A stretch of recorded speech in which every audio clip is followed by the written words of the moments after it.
everybody, welcome to Be Seen. I am Brandon and this is Comic Conversation. Yay! Not a conversation if I don't bring a buddy along with me. So here, one of my friends from Capital Wrestling, also with his own, podcast, vlog, podcast, argument, television show. There's too much there. One of the faces and the winning face of the fantasy sports contest that you guys had. Yeah. Of Brooklyn versus Stephen James. That's me. That's my face. You like it, you love it, and if you don't, at least you have this to look at. This is the money. My face has gone through so many changes on this camera. My hair has grown, the stubble. It's just so much has happened. But you stuck with me. So thank you for being here. Today we are talking about X-Men. Are you ready for that conversation? I have been an X-Men fan for a very long time, so I'm chomping at the bit. Well, where did that begin? Where did this love for the X-Men start? The first one, my best friend's dad is a huge comic book collector. He's a comic book artist, so he always had comics around. My first exposure was like most kids, my age, it was the Claremont Byrne run. So it was like, the Phoenix Saga and all that stuff, and then later, Days of Future Past and stuff like that. So just picking up a comic book, the Brood Saga, all that, just picking up a comic book that was, when you went to use the bathroom in my best friend's house, he didn't have like the New Yorker magazine, he just had comics, he had the copies that he put. Which is the better way to go. Of course. Well, he had the comics that were the collectors, like he would buy 2 copies of everything. Oh. So he had the one that he kept for his collection and then a reading copy because he wanted us to actually read them, but still have the collectability of this is sealed in mint condition. So yeah, that was my first exposure. So shout out to Axel, man. Or Black Soap as he likes to call it. Wait, Black Soap? Black Soap. Is that his X-Men name? No, that was just his nickname. It was just Black Soap. Hey, you know what? That stuff's very commercial now. I can get me some charcoal soap. It's very good for the skin. Yeah. You should have done that. You should have trademarked it. Oh, yeah, you should have. The money. It's not too late. But I feel like with me, there's a combination of Jim Lee and Claremont Byrne because I grew up with the X-Men cartoon. Yeah. And so you had all of like the Jim Lee art influences going into the costumes, but the villains, the stories, everything was followed. It was all classic X-Men. The split teams too, like the gold and blue teams, how they had, that's Jim Lee to a T. It's funny. I feel like there's a lot of fascination with the way that those teams are modeled. Even for a brief period of time recently, there was the X-Men Red team, the X-Men Gold team, the X-Men Blue team. It was like, wow, 3 teams, and like all color based. There's that many members. It's like, there's always a new X-Man. Like, Juggernaut was an X-Man for a long time. Sabretooth at one point. Magneto from time to time. I feel like he still is currently. Yeah, but they so much has changed now. Yeah. The gold and blue thing is something that I felt, I don't know if it didn't get enough appreciation. I think that we appreciated it as the ones who were reading it, but as time moved forward and we got into the 2000s, I almost felt like there wasn't even an acknowledgement of separation. Yeah. Like I knew that it was blue and gold, not because the comic told me it was blue and gold, but because the Marvel cards we were collecting said blue and gold on them. Yeah, so it was like, so there's a blue team and a gold team, and then I had to have my favorite. Did you have a preference between blue and gold? Really, it was. I didn't realize at the time. I was choosing between my favorite on the card. I was only collecting the regular X-Men title because I only had. No, just X-Men. Just X-Men. Okay. But Uncanny X-Men, I believe, was the gold team. That's right. And the blue team was just X-Men, yeah. And that was the one I was collecting because I only had, I think, 3 subscriptions being mailed to my house. It was those were the days. It was Amazing Spider-Man, I think Spectacular Spider-Man, and the X-Men, just X-Men. Just X-Men. So I was never getting any of the gold teams. So I just had a natural bias towards the blue team because that's what I was getting. Anywhere Cyclops went, I went. Okay. Cyclops is my favorite X-Men, always has been, always will be, and I guess that comes from the Byrne and Claremont run where he was, he beat up every time Wolverine challenged him for leadership, he would punk him. The only one who was his equal was really Storm, and you saw that, as she took over the team at points. So. Yeah. It's funny. I wasn't a big Cyclops fan. Really? I had like my ties to which X-Men tend to waver. So the cards were actually my biggest introduction to a lot of the comics. When you're only getting like The 3 X-Men comics series in. card, right? Oh no, but I would get those too. Yeah. The Marvel Universe cards that would have like it introduced me to a lot of characters that in my mind I was never gonna see anywhere. Ego, like, the living planet. It's like who's the Mad Thinker? And you know, who's Death's Head? You know, I didn't know any of these people, but I thought their cards looked cool. Beta Ray Bill. Cyclops I loved as a member of X Factor. Because when he had that large white stripe, the visor didn't cover his whole head, it was just over his eyes. I felt like that's where that began. And I had a Cyclops toy that had the white X. I thought that costume was great. Where you pulled the thing on the back and his eyes sparked. Exactly. Like honestly, that's cosplay goals for me. I want that X Factor Cyclops costume. That's gonna happen.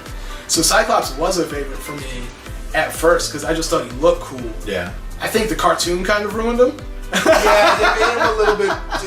Well, he was a Boy Scout, a quasi cuckold. Not that there's anything very wrong with either of those things. True. If you enjoy being a Boy Scout, great. You know, you learn how to do things in the environment. Whittle. That you know, as the apocalypse come, we will be relying on our Boy Scouts for all of their natural talents that I don't know. The actual, he means the actual apocalypse, not the Insabito. It's a little bit different. But also the cuckolds out there. I support you. If that's what you enjoy, by all means. Cyclops. Or Cyclops. Not saying Cyclops is one. It's a shame how that worked out. But in the comics, Cyclops was like a playboy to a certain extent. He wasn't like out there like Tony Stark, like really putting his stuff out there. But Madeline Pryor, Psylocke for a little bit. Yeah. Like he was cheating on Jean telepathically with the White Queen. With Emma Frost. It's amazing how much that Boy Scout works. Yeah. That Boy Scout thing works. Yo, that is an alpha male. Like he's the leader of the team for a reason. For sure. For sure. Wolverine's chasing the same ones. I mean, he's had a good run too. If you talk about his romantic interests. So. Oh, they extend way beyond the X-Men franchise. Oh yeah, for sure. He's well, he's like 165. You know? I think like he was like if you go with the canon of the origin story, he's like born in like 1865 or something. Yes. And like that James Howlett and all that. Which really, with the exception of maybe like Captain America and I guess maybe Apocalypse. This time we are talking about the character. The actual Apocalypse. You know, he really has like a hard date set because his age doesn't really matter. So we can actually give him a hard date. It's like, that's your birthday. That's your birthday. This is you. You know, whereas Punisher has been in every war known to man because we just have to adapt him. Yeah, exactly. It's like, alright, so you can't be a World War... no, he was a Vietnam vet before, and now he's a Desert Storm vet. And then in a couple of years he'll be an Iraq and Afghanistan vet, and they'll just continue. Because a lot of these characters are timeless. So. Yeah, and we have to adapt them to the way that best fits. So I think my favorite X-Men... might be Wolverine, but I don't feel... Like I appreciate his more samurai instincts. Whenever we get like the Frank Miller, his run with Wolverine. Whenever we get a Wolverine where he's not so much the savage and more so much as I've been alive a long time, I've made a lot of mistakes. Let me bestow upon my knowledge. Yeah, that's my favorite Wolverine. Yeah, and I don't mind beer drinking Wolverine either. And I guess that's gonna lead to my next question. Who's your favorite drinking partner for Wolverine? Drinking partner for Wolverine? I always liked, and this comes from especially the animated series. Yeah. I liked the relationship of Wolverine and Morph, which was a huge friendship thing. You know what I mean? That was like the first story from the animated series that tugged on my heartstrings because right away in the first episode, he's dead. But you can tell, or nobody dies in the comic book world. Unless you're Captain Marvel, which we were talking about that. Oh, but he's had so many returns. Incarnations.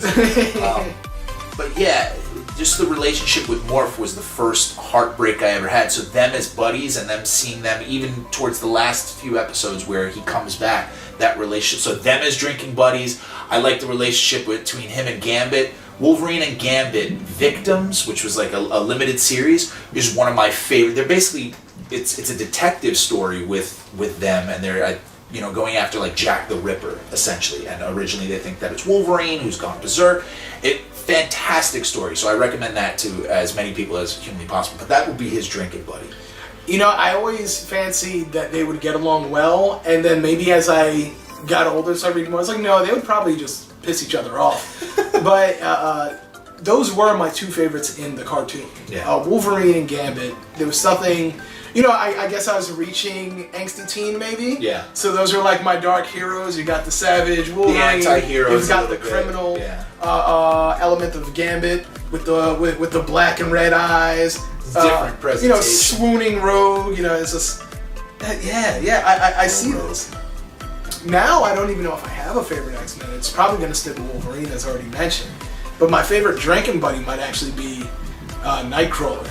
Ooh, yeah, I like them together too. I feel like in comics, maybe not so much in the cartoon. We get some moments in the cartoon, but I feel like in comics, sometimes in movies, we get this nice relationship between Wolverine and Nightcrawler. And I actually had Googled Wolverine drinking buddies, trying to see who he's drank with the most. Yeah. And I feel like I get a lot of panels where Wolverine and Nightcrawler are just having to drink together a lot. I feel like they use Nightcrawler when he's most effective with Wolverine as sort of a secondary moral compass for him. Mm-hmm. And, perfect example of that is in the animated series as well. When they meet him for the first time, he's at the monastery, Wolverine has, a crisis of faith. Faith isn't really his thing. But the parallel between the way Nightcrawler looks and how he's seen, like he can't hide being a mutant. Right. It's a little bit less for Wolverine, but he can't hide it either because of, the kind of person that he is. So there's parallels between the characters. Right. So connecting them two like that in that episode where, the last scene is Wolverine in a church with a Bible and Rogue is walking past and he's just, trying to find some sort of spirituality or something to help him, get through what he's going through. That is a connection between the two of them that makes them excellent drinking buddies, makes them just excellent friends, and uses Nightcrawler as a plot device to really add a secondary moral center to the savage side of Wolverine. Well said. I can't even like elaborate and enunciate the way you do. Well, like I'm over here, and these people know me, and I'm a stuttering buffoon. But you're so eloquent. Jesus Christ. Well, when you're talking about what you love and when you're comfortable with a great host, it makes it a lot easier. All right, well, I know you love sports. Love it. So we're going to take a brief sports break. Sports break! Break. And what I'm going to do is I'm going to pull out some pictures here. And I want you to know. I have not prepared these. Steve does not know who I'm pulling out here. But I'm going to pull out different sports-based characters. Sports-based characters. And I want to know your opinion on them. Okay. We're going to start with probably the most famous one. We'll probably, it's like going to probably appear on like ESPN 2 or 3. Maybe the Ocho. I don't know. Here we go. Silver Surfer. The Silver Surfer, okay. Alright, so the story, the belief is that Kirby drew and came up with the idea of the Silver Surfer because he was tired of drawing spaceships. And so we got the Silver Surfer navigating the spaceways on his surfboard. So, how do you feel about the Silver Surfer? One of the coolest designs I've ever seen. The sleek lines, everything about it screams cool. The fact that he's not in a spaceship, but he's like, just the whole story of like how he's connected to Galactus and Thanos and all that, always intrigued me. But the look, just the stark, clean lines of him is very intriguing. But I do have a bone of contention with the Silver Surfer. That NES video game is so hard. I have never beaten it on without a game GD code. Right. Beating it with a game GD code, sue me. I dare you. I challenge you to play that NES game. It's so hard. I'm not sure if I ever played it, but don't do it. One of my lose your least favorite video games. I don't even know if it's actually good or not. Okay. Because I never got past the first level. Oh no. Not because I thought it was incredibly hard. It was just the way that the game was designed. Like, I didn't even, like, no enemy was killing me. I just couldn't get to the next platform. You just couldn't jump. Yeah, it's like, hold on, how can I get to the, why can't I move on to, I want to fight some things. Press A to I want not to die. It's like, you know what, boring. I like the song, though.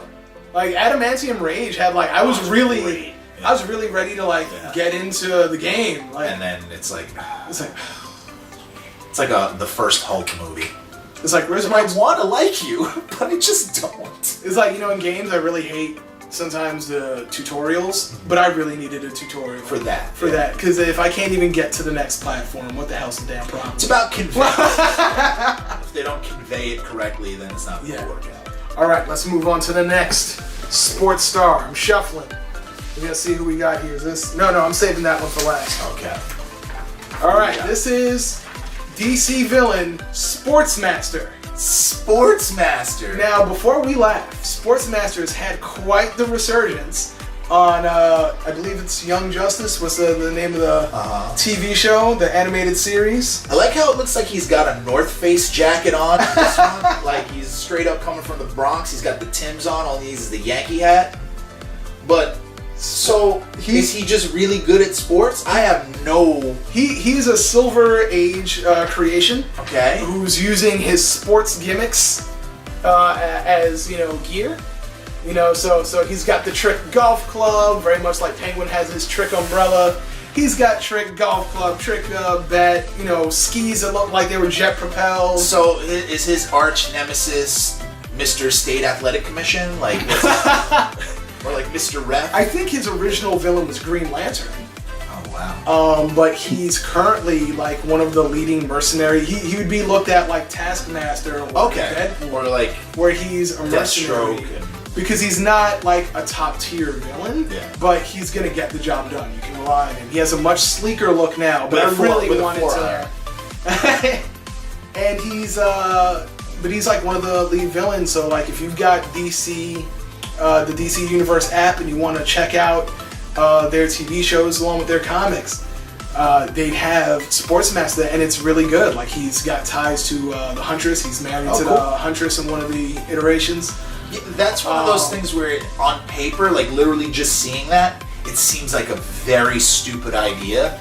But you're saying like in practice, if they do it right, it can come off pretty cool. And he married the Huntress, so... I mean, if I brought down all of like the sports influenced, there's the Black Racer, and the Black Racer he was almost like amalgamation of the Silver Surfer and Death, because he was in a version of Death, Ghost Rider, but on skis. No, not Ghost Rider, like Death, like a Lady Death. Oh, but okay. He has the touch of Death. Yeah. But he was on skis. So how is he gonna touch you and he's gonna lose bounces? Like, just don't let him catch up. No, but that's evolved so much because now he's snowboard. Now we have less. It looks less like skis, and now it's almost like has a scythe, and it's kind of formed like with his hands. Oh, okay. So they just tweaked the design. Yeah, and it's there's a version of him in the Flash series on CW, which I need to catch up on. Or don't. No, but I'm sorry, I'm not a fan. But if you've enjoyed the it's just the time. That's why I jumped Infinite off. Crisis. The time travel stuff just gets too much for me. I just feel like they are superhero versions of quirky cop shows. Procedural crime shows. And when you have, it's kind of like how CSI had like the goth girl. It's like, I'm quite sure if I go to any forensic science lab, there's no one there with like a choker or some dyed. Maybe I'm wrong. Who's mysteriously a former hacker from an international organization somehow, but somehow changed her identity so she could have this job because now she's doing good because her past haunts her. Yeah, so it's like every show. Looking at you, Arrow.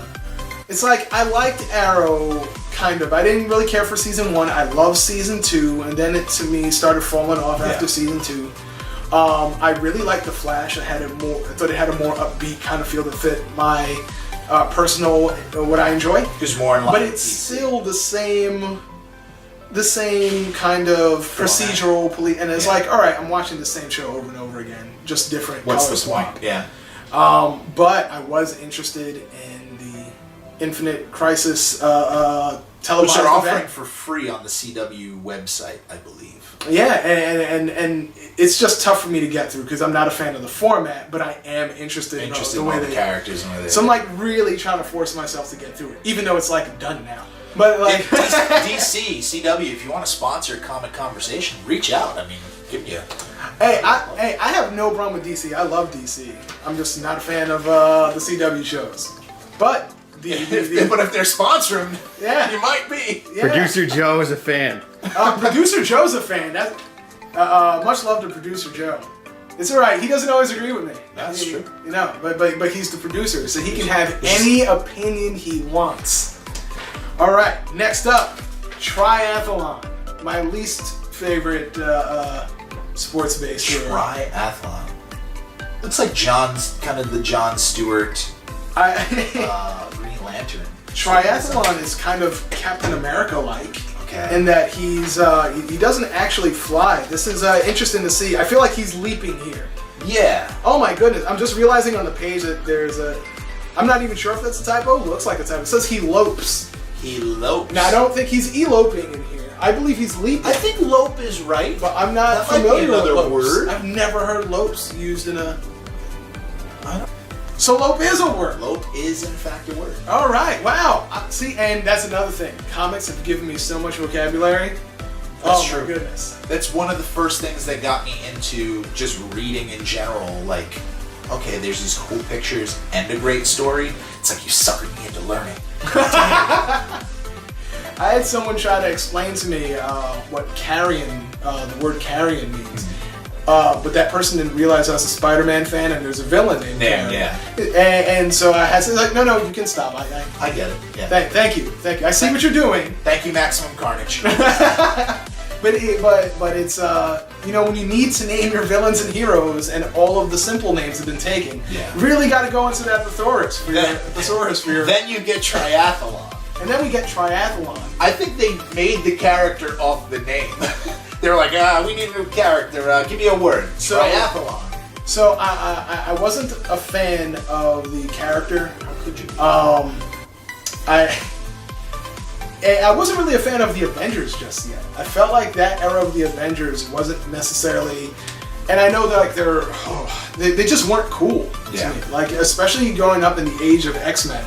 You know, you got the X-Men cartoon. You got X-Men had their own brand of cards, like you mentioned. And they were also telling more real life stories, like that were more personal and relatable to kids. Like I don't know how you grew up, but I grew up dirt poor in a major city, whereas they were telling more macro stories as the Avengers. They were telling more, big epic space things or things that encompassed worldly things, as opposed to like the X-Men always just felt like more of a community book more than anything else. It was more about the relationship of the characters to each other and how they related to their society, as opposed to the Avengers always seemed like they were above. I always felt like I was being lectured or taught reading the Avengers than I did with X-Men. X-Men felt That's more interesting. like family. I can agree with that, but I also felt that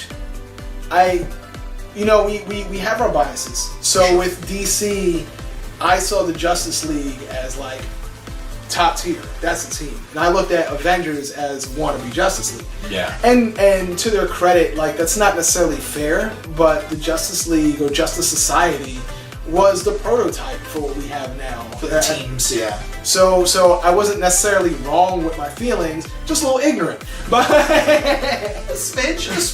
But for a while I really didn't care for the Avengers. They weren't my team. Whereas the Avengers, they were. I mean, the X-Men, they were cool, and they had. So with Triathlon, to me, he was the epitome of something that is like. I'm not motivated to check it out because of the triathlete. Yeah. You know, whereas he wouldn't be an ex-villain. No, but Triathlon has the powers of and when I think about his origin, it's actually rather interesting to me because his powers are actually that of a legacy hero. Okay. He was caught cheating in sports, and so I'm assuming track and field. Yes. And so it's Jeffrey. He's Jeffrey from Fresh Prince. That episode where he takes the taxi during the Olympics. Yeah. If you got that reference. So Jeffrey now. No, but so we go from being kicked out, looking for he's looking for I guess a way to not necessarily save himself, but really just trying to find himself spiritually. Who am I if I can't do sports anymore? Yeah. And he ended up finding, I guess, a spiritual group, which was actually a cult, and more stolen powers. They managed to steal the powers of 3D Man, and harness it into his body. He didn't know that. He thought that his powers were almost like divine intervention from. Got it. He was searching for something, and that was the gift that they gave him. Yeah, but so now he has the power of 3 men. So it's almost Captain America.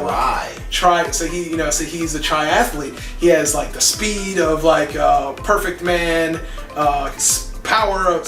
But that's part of the reason I didn't particularly care for him. To me, he was like carbon Captain America. It was too many people already. That niche was already being serviced. And so that wasn't really it for me. But knowing the history and learning about him, I now have a soft spot for him, admittedly. Yeah, like one of those like very bad baseball teams that you come to love and you know. Look, if you're a Mets fan, you know exactly what I mean. And I am a Mets fan. As am I. Shout out to Bobby Bonilla, still taking money. Stop it. Like, I don't know whether to be mad as a Mets fan or just like happy that someone's getting his money. I'm happy. That's the greatest deal ever made. So good for you, Mr. Bonilla. You know what? Terrible for everyone else. You know what? As a Latino, you did your thing. You know, you weren't even a terrible ball player. You did some good stuff on the Pirates. Yeah, not us. Not for us. He's a pirate. Through and through. He's a pirate. Yeah, he stole money. The Mets still is. Yeah, I'm a Mets fan. I can't even be mad. I look forward to it. It's like, you know, hey, the Wilpons have their money. Go ahead, take it. Here comes my April to October depression. Oh, it's man. called baseball season. Lord. Okay. So, next on the dock? This is going to be the last one. And you know what? I like this game so much that next time you come on, we're going to do this again. Hell yeah. This is actually my favorite sports-based hero, Casey Jones. Oh, Casey Jones is dope. Casey Jones, saved him for last. From Teenage Mutant Ninja Turtles. Of course, TMNT is probably more known for their movies and cartoons, but did begin as an independent comic. Yeah. So Casey Jones, hockey mask, hockey sticks, bat. Even enjoyed a little bit of the golf club, like Sportsmaster. Hockey is my favorite sport. So immediately when I saw him, because my first exposure to Casey Jones was obviously the movie. Mm-hmm. When he's doing, the scene with Raphael. In order to know what a cricket is, you gotta know what a crumpet is, and he's like breaking out the Jose Canseco bat, 2-for-1 sale, like the quips. I always thought of him as like a badass, funny, regular guy, like because he doesn't really have any powers. Right. He's just a badass dude who just beats up people. It's funny. I feel like there's so many different fans of Teenage Mutant Ninja Turtles, like through the generations. Yeah. Say what you want about remakes, like Teenage Mutant Ninja Turtles has appealed to a massive audience.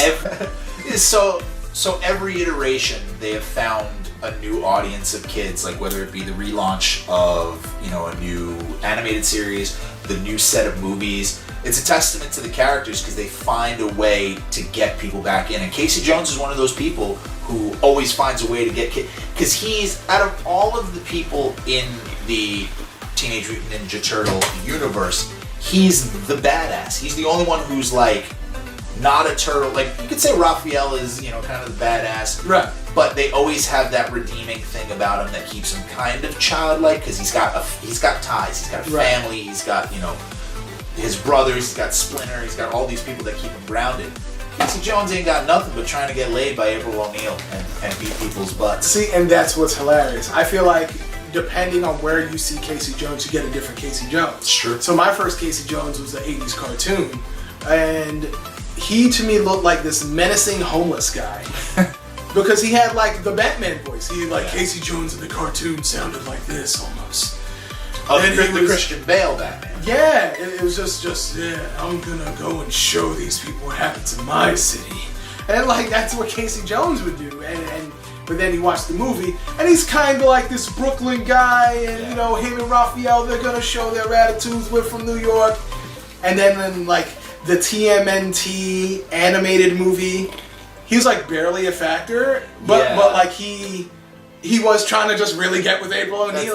It's like, hey, hun, don't worry, we'll save the world together with my bat. Like at his root, he's still Casey Jones. Like he's still who he is.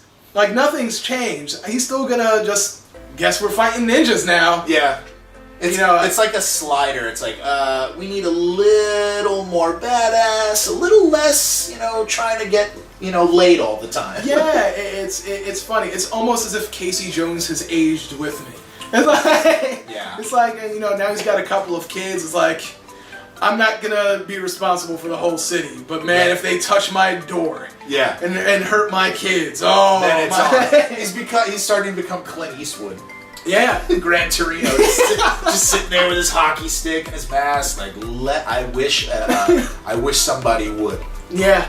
Oh man, it's Casey Jones is probably my favorite sportsman. Him and Silver Surfer. Sports related ones, yeah.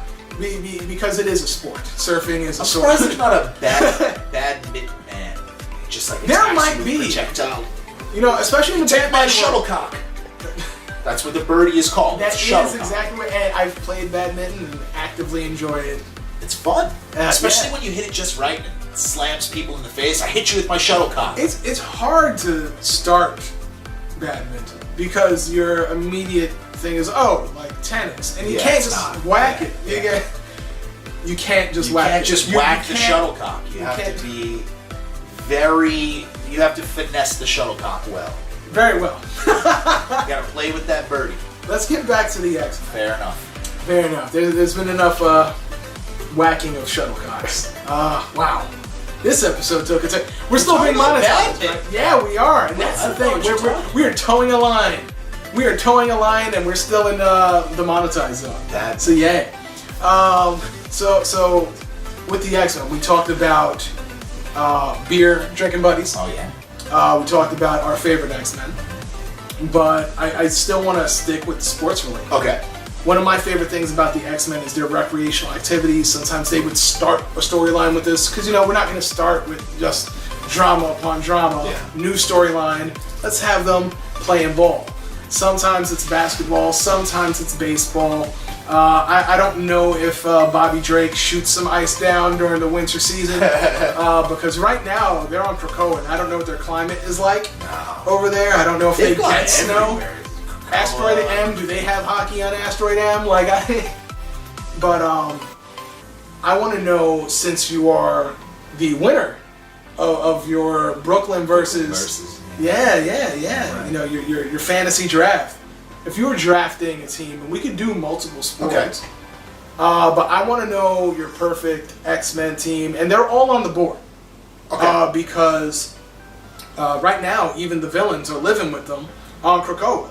Like, all mutant kind is there. So you have pick of the litter, and let's say they're going against like the Avengers set like that. Directly. Yeah, there's no mutant, you know, barred from your ability. Give me your, where should we start? You want to start with basketball? Yeah, let's start with basketball. You know, if I'm saying that, I would get as my point guard North Star. You need that speed up front. You need a guy who can dish the ball. You know, let's see, shooting guard. I would want to take someone who always comes through in the clutch. So what I'm going to do is I'm actually going to take Professor X there. Chair and all. Chair and all. That was Just his- on the court. On the court. Okay, you know what? That's really cool. You could box people out. I've seen enough Big yellow chair. I've seen enough Harlem Globetrotters and N9, N1. I'm N1. sorry, N1 performances to know that there are some trick masters on the wheels. Plus, he could just use his mind to nail that ball. Yeah, Just right into the hoop. Oh, hold on, but how's he doing that? Because he's not a telekinetic. He's a telepath. He'll tell other people. Are you a... Wow, I feel like that's cheating. does- Go ahead. Well, yeah, Xavier is cheating. I don't think Thor would stand for this. Well, Thor is too busy having tacos. If you saw that last movie, Yeah. Yeah. and cervezas. I would try and get a big man in there for the center. So let's see, big man. You know what? I would actually use Mimic. Okay. I would use That's Mimic. interesting. Yeah, because he can fly for the block. He can shoot the ball out of the air with Cyclops power. He can use Jean Grey, all that stuff. Iceman, you name it. So he's your number one defender. Okay. Mimic would be the guy. Very cool. Calvin, I can't remember his last name. I know his first name is Calvin. I don't remember either. Yeah. Was he able to borrow powers from nearby X-Men members? as Nearby well? X-Men Yeah, members see, as well. I always felt that Those characters were cheating. it's very it's just very funny how writers' different interpretations are of characters. Yeah. Because you'll have one moment where Mimic is like leading the Dark X-Men for Norman Osborn, and he's shown the capability to be a worthwhile companion to have on your team and a pretty good leader in that line. And other times it's just completely useless. He's a buffoon. Like a buffoon. It's like whoever's writing him. Like there's people who just you get stuck with your version of the character, how you always foresee them. Yeah. That's just kind of how they're just gonna be, man. And that's a shame for me as a Gambit fan because he had his own comic series for a little bit where I thought it was just perfect. But enough about my feelings for Gambit. There are plenty. Yes. Because I'm a fan. And no one else appreciates him like I do. Certainly not the Warlocks. But let's move on to another sport. All right. Let's talk football. Ooh, okay, football. I'll just pick a couple positions because certain ones stick out. Quarterback, easily, it's got to be Cyclops. Okay. Tactical mind, guy who could lead people on the field. Too easy. But does he have the arm? He's gotta. He's gotta have the arm. I mean, Tom Brady He's a doesn't have the superhero. arm, but yeah, exactly. And you got a pass rush coming, a little optic blast, get those guys out of the way. My running back, no brainer. It's Juggernaut.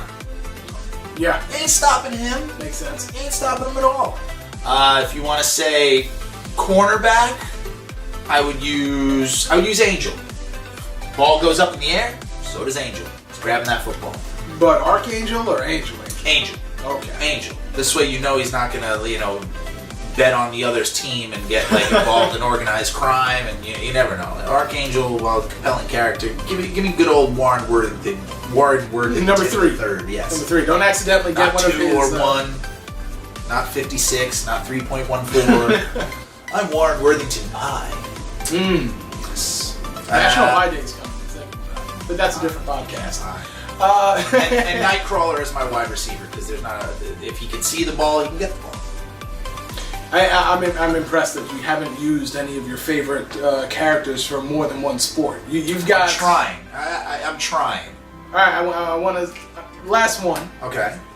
See how far we could stretch this. That's what. Yeah. Right. So you got Black Soap, and then you must be Black Innuendo. Soap. Innuendo. Yeah, that yes. must be your hero. Yes, Innuendo. So let's go with hockey. You said that's your favorite. Hockey is my favorite sport. So let's go with hockey. All right, so if we're talking goaltender, we need someone who is athletic and impenetrable. So I'm putting, Yeah, I'm sorry. We've had too many. entendres. I would say Apocalypse because he could create a shield. He could make a fist. Like he's the living sex toy essentially. Like he can become whatever he wants. And yet no toy has been sold. You know, I blame Fox for that. That's true. Because there have been Avenger toys. That has been. You know, so this is definitely a Disney Fox thing. Yeah, they gotta come together. Well, now that they are coming together, we can maybe see the Apocalypse in the bedroom. Clothes. So, but yes, he would be my goalie. I would probably put Wolverine and Puck because, you know, the Canadian connection. They're gritty. Well, Puck might not count. Alpha Flight. There's a correlation. I don't think he was ever an official X-Men. For a second, So I thought you were going to say on the he field. didn't count because he was the Puck, and I was like, that's kind of rude. And rude. How rude? Does he count? I mean, Alpha Flight is adjacent, X-adjacent. Hey, you know what? If Chris Jericho can call himself a Canadian, even though he's born in New York. Born in New York and living in Florida. I mean, he wasn't in Winnipeg. That's right. And his dad was a New York Ranger to tie in the hockey thing. Yeah. Yeah, I would just load it all with. I put North Star out there. Put all the French Canadians and Canadians out there. They naturally know what to do. That would be my hockey team. And Apocalypse in the net, because when I watched the animated series, I don't know who the voice actor is for Apocalypse, but that was my favorite character. He's so quotable. So could you imagine? He just makes a save and he's like, "I am the rocks upon the turtle shore, crash upon me and be broken." Like, could you imagine the gamesmanship and the crap talk coming from Apocalypse? Oh, While make on it so skates. epic. While on skates. skates. Which molecularly he changed. They're not actual skates. It's just So he would just form his own. skates. He would refuse to Nope. wear. Please, unless he got a good, marketing deal. If CCM or Bauer wants to pay him, I mean, then Sabanor is not above a little bit of scratch. All right. He's got to pay for that celestial shit. So thank you for indulging me with Absolutely. for the sports talk and tying it in with the X-Men. Let's talk about the X-Men in their future. And I don't mean like Days of Future Past. Okay. Just their future. They got a lot of things going on, and not just because of the direction they're going in storyline-wise. But we can start there. We know that they have their own nation state of Krakoa, the living mutant island, which is always amazing to think about where that's going. Especially considered where it started. We're filming this is January right now, so we're at a point where Apocalypse is on Excalibur. And when he was first a member of the team, I was wondering, how is this even happening? Like, I can understand living on the island, if this is a mutant haven, but actually being part of the Part of X-Men. the team, yeah. But now it seems like he has his eyes set on, as a member of Excalibur, it seems like he has his eyes set on the other world, and really just mastering the magics in the Marvel Universe. Psylocke, I believe Betsy Braddock, is now Captain Britain. And we may be seeing some issues with Great Britain and I guess the nation state of Krakoa. It's a political intrigue thing with Yeah. mutants. It's very strange. It's definitely, I don't want to say a step away from what they've done before, because we've seen similar. We've seen Genosha. And we've seen Asteroid M. We've seen Asteroid M come down to Earth and become whatever their paradise. Yeah. Should I have always expected, like with Apocalypse, should I have always expected that he'd be up to something? Yes. Yeah. And what do we do with someone like Sinister, who I believe is part of he's part of the Marauders right now. Sinister is always, both of them will always be intrinsically linked because of their history. Sinister's ultimate goal has always been about creating the perfect mutant, letting the species evolve to whatever the next thing is. Whereas Apocalypse has always been, the strongest will survive, I am the strongest, therefore I am the only one to survive. He's always been more of a megalomaniac than Sinister. Sinister is about the work, Apocalypse is about owning everyone underneath him. See, now, I guess the reason is that I asked that, because yes, obviously I should be wary of what they're about to do, because his name's Sinister. His name's Apocalypse. That's what exactly. they do. Very unfortunate. If they were really nice guys, they would be very unfortunately named. But good thing Nathaniel Essex has such a nice nice name to attack people by unexpectedly. Old Nate. Good old Nate. Good old Natey. You know, I get off on Essex Street when I go home. Nice. Yeah. But I guess the Shouldn't reason do I that ask, getting off, I'll try not Essex to. But something that I do think about is there's a lot of villains who, I'm a big fan of villains who become heroes. For sure, Magneto's one of my favorites. And that's the thing. I feel like Magneto lately, especially, has been pretty consistent with his ties to the X-Men as opposed to being their enemy. Juggernaut's someone who we've seen him, and this is the thing that hurts me. I've seen him play the hero, but then we'll get it retconned, and so that'll be that it wasn't actually Juggernaut that was the hero of the X-Men, but a Skrull.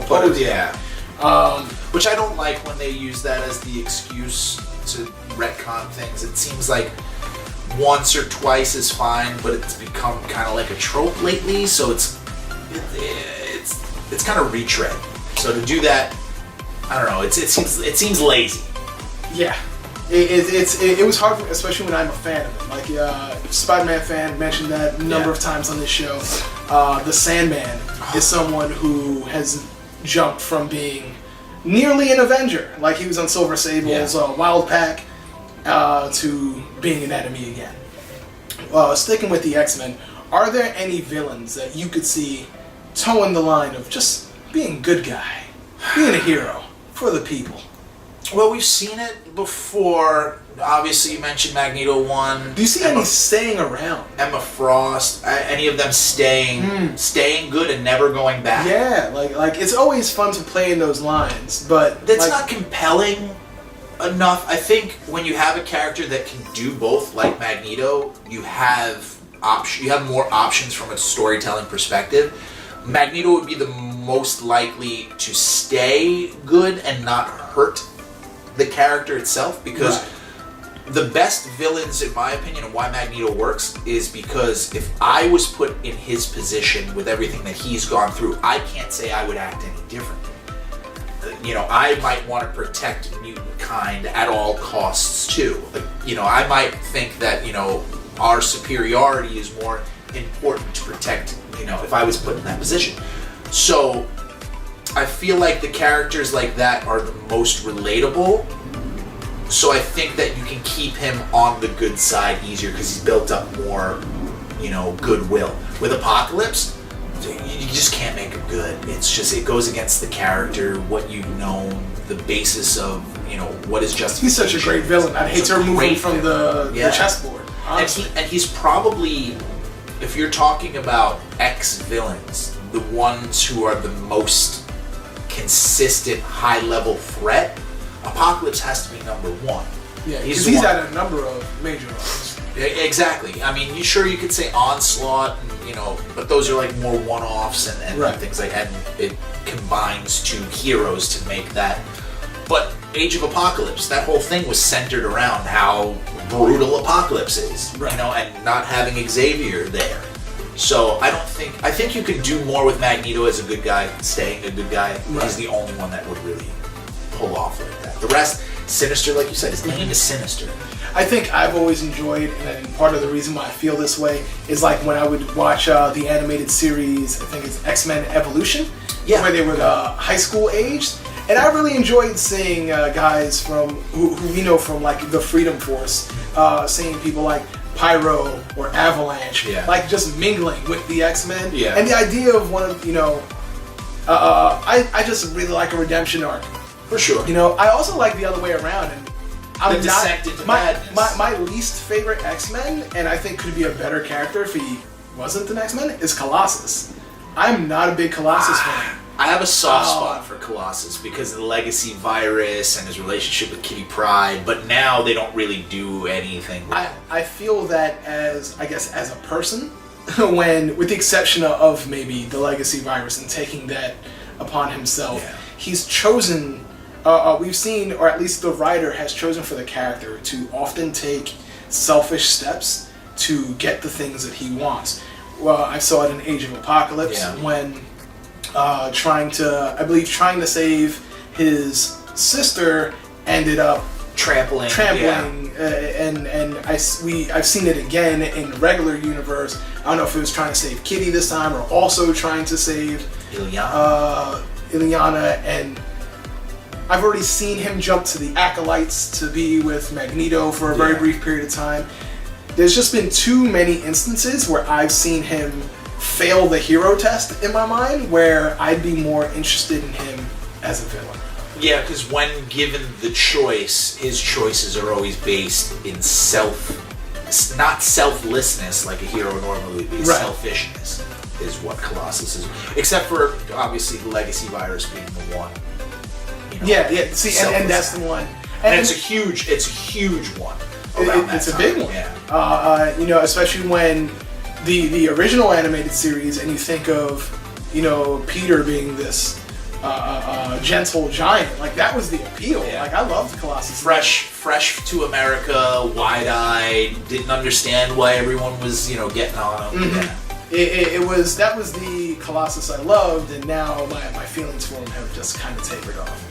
Sticking with the idea of rules and future comics coming out and choices that need to be made.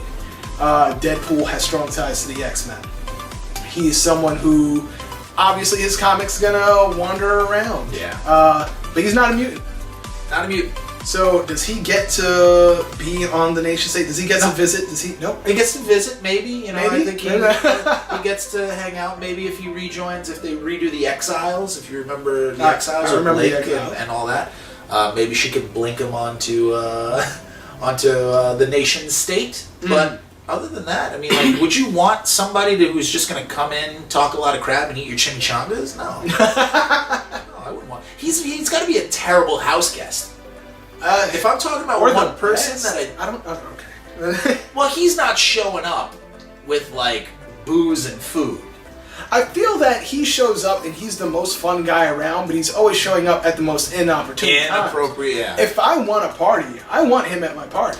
I want him at the party to keep everybody entertained, but here's the thing. I don't want to clean up after him, because he leaves a mess.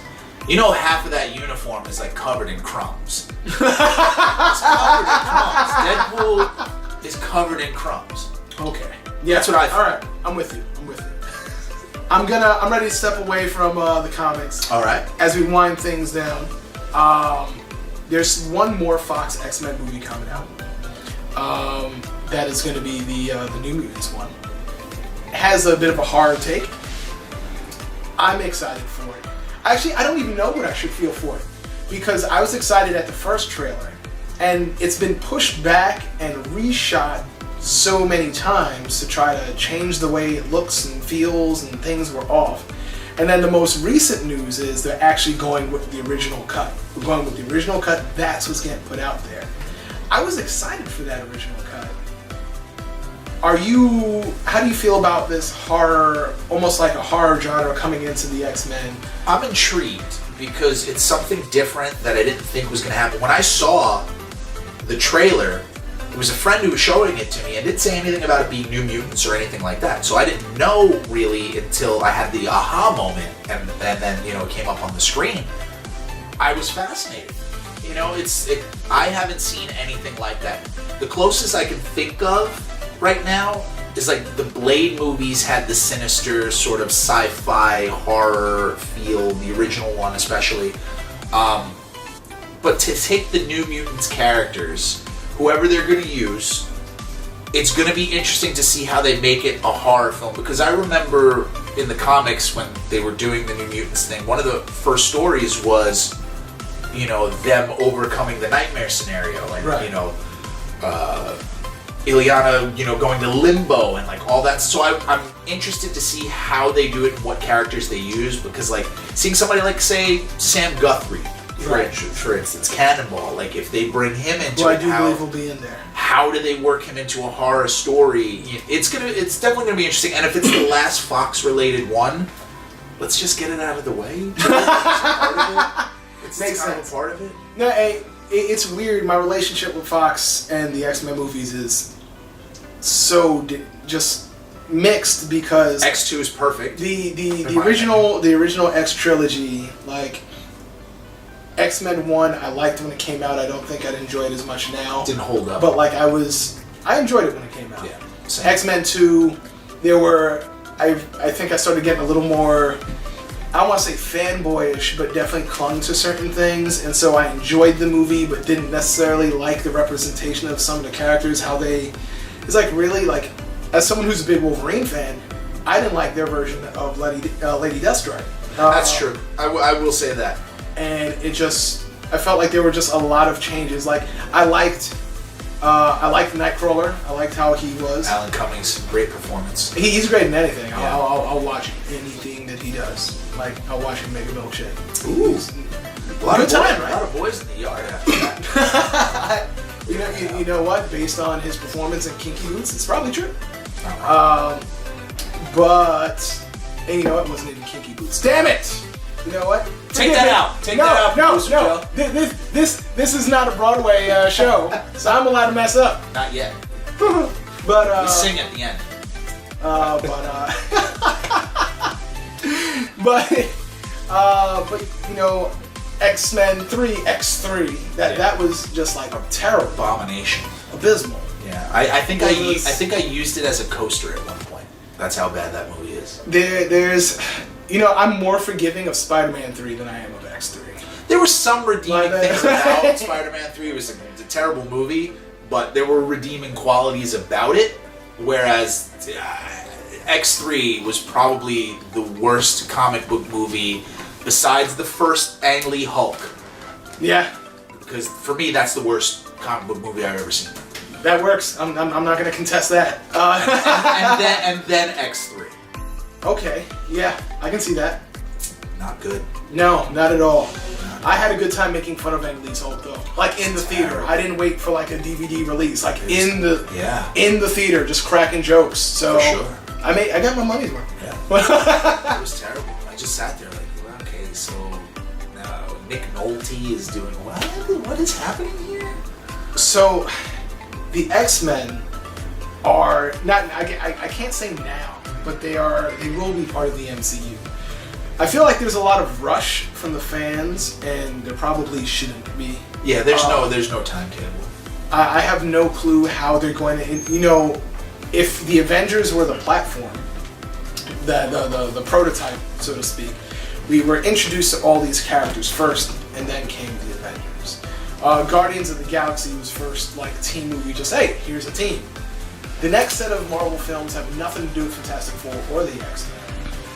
Or the Avengers, really, like tertiary, right? But not a Avengers movie, like we're gonna see the Eternals. I know Cersei and the Black Knight have been members of the Avengers in the past. I know that we've got Shang-Chi is coming out. He's been an Avenger. So there's ways to make it tie in, but not a standard Avengers movie where you have Cap, Iron Man, Thor. No. Hulk. I don't think we're getting that for this phase. How do you see the X-Men being introduced to the MCU? How long do you think it'll be? I think it should be an entire phase. Just like they did with, you know, the Avengers stuff. Introduce, obviously if you can get Hugh Jackman, you start with Wolverine. So would you want a solo, like, well, you're a Cyclops fan, so that feels like of course you would want it. Yeah, it's a no-brainer, especially since that character doesn't get enough love nowadays, I think. Okay. I think he's just seen more as secondary. Okay. While he's the leader, he's not the most popular. Generally, like, when people think about their favorite Power Ranger, say, before the Green Ranger came up, it was the Red Ranger. Right. Everyone wanted to be the Red Ranger. Until the Green Ranger came around, it's like, oh. And Red Ranger's still my man. I already said that during the when we were seeing. I know, yeah, that's why I brought it up. But, you know, usually the leader is seen as the coolest guy, but Wolverine is seen as the coolest person. I'm so mad you're tying Green Ranger and Wolverine. But you're right. I see what you're doing. That's what's happening. I see what you're doing. So I'd love to see a Cyclops movie. I would too. I had never considered the MCU ever giving, or Marvel really in general, giving each member of the X-Men, maybe not each of them, but like the core Hulk 5 maybe. Hulk had that one movie, but even that was before Marvel Studios became Marvel Studios. It's really Cap, Thor, Iron Man that had their movies. before it was Avengers. I don't think I'm missing anyone. They just got sequels. That being said, Cyclops gets a film, Wolverine gets a film. Who else do you see? Xavier, I think if you're telling the story. Okay. Xavier, I think you do Magneto separately. Or you tie Xavier and Magneto in the same movie, and that's the one before the first X movie, so that would be the last individual one. Use X telling the story of Xavier and Magneto, and the end scene is, they're at the school, and then you could branch off into the first X movie. So I would say Wolverine, Cyclops. If it's done right, you can do a really compelling Beast story, because you can go through the transformation. You can have original Beast in his mutant form, looking normal, going through college. Then his first transformation into the blue when he's trying to, experiment. And then his secondary mutation, you can do that as well. So there's a lot of compelling things you can do with Beast as kind of sort of a Phantom of the Opera story, for lack of a better term. The balance of the Beast and the Doctor. Beast is basically these sound like compelling stories, but I see it hard fitting into the Disney MCU. Like there's a certain style that even though absolutely Guardians of the Galaxy is a way different movie than Thor. Thor 1 is so much different than Thor 3. Iron Man 1 is different than Iron Man 3. Captain America has between First Avenger, Winter Soldier, and Civil War. Those are, I feel, just stylized completely differently, yet it still fits in this umbrella.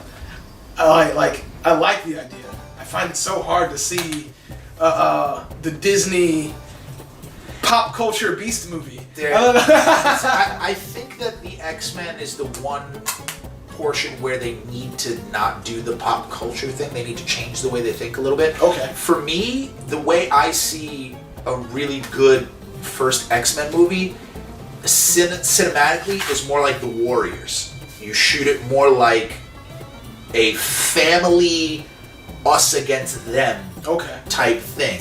You make it darker, you make it a little bit gritty, you put them in the suits though. That was my major point of contention with the X-Men movies, the Fox ones. It's, they're in tactical gear, they're in black, they're in black and yellow, put them in the suits. They're superheroes. Don't shy away from the fact that they're superheroes. Well, I think if it's anything like the movies you've seen in Avengers, they're going to be the superhero suits, but it looks like they're going to be more military grade. As long as the color... Are you a blue and yellow guy or a brown and yellow guy? I'm a blue and yellow guy. I go back and forth. Brown and yellow right now for Wolverine. Okay. It depends on my mood. I'm a blue and yellow guy. Because the brown and yellow was in Japan. It was the Frank Miller. I'm only starting to get into the brown and yellow. I see what people like about it. Yeah. I get it. My first Wolverine toy was the Secret Wars action figure, and that was the brown and the yellow. But I like the blue. I like the blue and yellow. It works. My first Wolverine toy was a Weapon X toy. I had that. That was dope. Loved it. That was a great one. Okay, so we're getting ready to wrap things up. All right. There's still a lot of X things on the horizon. We know that X-Men Fantastic Four is going to be a crossover coming in soon. And who knows, because Hickman has just a mind for this, where if you followed any of his work, he's got a roadmap. He's very meticulous. I would love for you to come back later on, for sure, sometime during the year, so we can talk about how we're beginning the X-Men, and then maybe how 2020 wraps up with the X-Men. If you'd be down for that? Oh yeah. Awesome. Thanks for coming on. Thanks for having me. Why don't you tell us anything you got going on, shows you're appearing at, new season of Brooklyn Versus, what you got going on right now? February 22nd in Brooklyn, Capital Wrestling returns. Come out to the show, tickets and information, capitalwrestling.com. And also we're getting ready to shoot Brooklyn Versus Season 2 in March. So go to gobridgeside.com to check out Season 1 and stay up to date as to what's happening. The loser of Season 1, the ultimate loser, got a chop by the Meadowlands Monster. That was the punishment for losing Season 1. That is a punishment. Yeah, he got chopped by a 7-foot, 300-pound guy. Yeah, he wasn't too he's a big dude. I pretended as if we didn't get the shot, so we had to do it twice. But we got the shot. Because I'm not a nice guy. But you are a good friend. That's true. But it's all for the camera. We love you. Well, maybe not you. No. You, though. No. But not you. Yeah. No, not you. Behind her. Okay, yeah. I have no clue. And do you even want anyone to follow you on Instagram or No. anything? No? It's fine. No? No. It's alright. You can follow us at Comic Follow them. Conversation though. Take my follow and give it to them. You can find us on Twitter at Comic Combo, COMICONVO. You can follow me on Instagram or Twitter if you want to hit me up directly at Lewis or Brandon. Of course, subscribe to Be Seen. If you like what you see, hit the thumbs up. Why don't you subscribe to the channel? You can hit the little alarm. I learned that. There's an alarm there. The little bell. Yeah, hit the bell. Yeah, it lets you know when the next episodes are up. And share with all your friends. And keep the conversation going. This has been Brandon, Steve. Share it with your enemies too. Enemies. They might like it. They might. I don't like it. That's my ringtone. Well, we should play it. Nah. No. Alright, screw you guys. We're going home.